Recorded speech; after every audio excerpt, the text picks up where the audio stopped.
Hey everyone, it's Matt, aka Tech Ranger, and today we're going to be taking a look at what versions of Fallout 4 and Skyrim you need to actually run the game at 60 frames per second, and if you need a mod or not in order to do so. Believe it or not, there are people still playing Fallout 4 and Skyrim for the first time every day, so it's kind of a lot sometimes when you say like, oh hey, by the way, there's a bunch of mods that you can also download to make the game better, and maybe run better as well. Hopefully this clears some of that up. If you enjoy learning about Fallout 4 and Skyrim mods, and some other helpful, fun Xbox content, feel free to subscribe to the channel and leave a like on the video if you get some value out of it.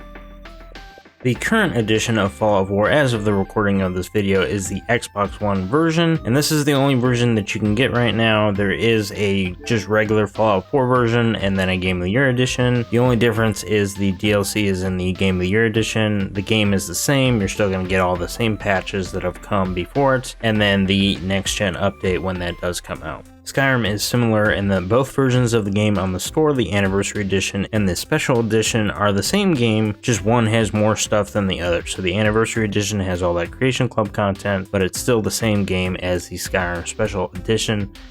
Currently, the only way to actually run the game at 60 frames per second, whether it's Skyrim or Fallout 4, is to have an Xbox Series X or S. Now, you can do this with mods, but you're not going to be able to do it natively. And even with Fallout 4, you can't really do it natively either. There is an FPS Boost that you can turn on for the Xbox Series X and S to actually give you that 60 frames per second. It's just going to downgrade the resolution slightly in order to achieve that. This will most likely change once the Fallout 4, Xbox Series S, and Xbox Series X versions actually do come out, and this is also coming out for the PlayStation 5 as well, which we will find out later this year on what that entails, but I'm pretty sure it's probably going to be a native 60 frames per second on these current gen consoles. Now you can actually download mods on the older gen consoles, the Xbox One S, the Xbox One X. However, I wouldn't recommend it just because that's going to introduce a lot of screen tearing and your performance probably won't be that good. You might hit 60 frames per second on occasion. It's probably not going to be good for the entire time that you're going to be playing, and you're probably going to notice some weird things happening. But I will say that when I had my Xbox One X, I did download a mod that unlocked the FPS, and my performance was actually pretty good. So I'll leave you with that. Wouldn't recommend it, but feel free to check it out because it is pretty nice.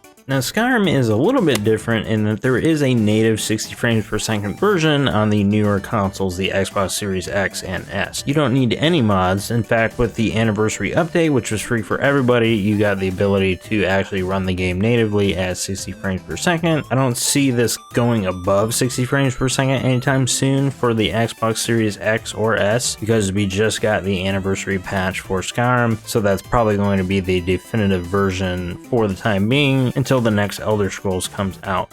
So I hope that that was helpful. I've seen comments on older videos with people not really sure what to use or if they should be using a mod to get 60 frames per second or if it's worth it just using the FPS Boost or the latter. We have a lot of videos on the channel looking at both, so I will link those down in the description down below as well as on this video. Thank you so much for watching, and for all of you who already know about all of this, well, thanks for sticking around, and I will see you all in the next video. Have a great rest of your day and happy modding.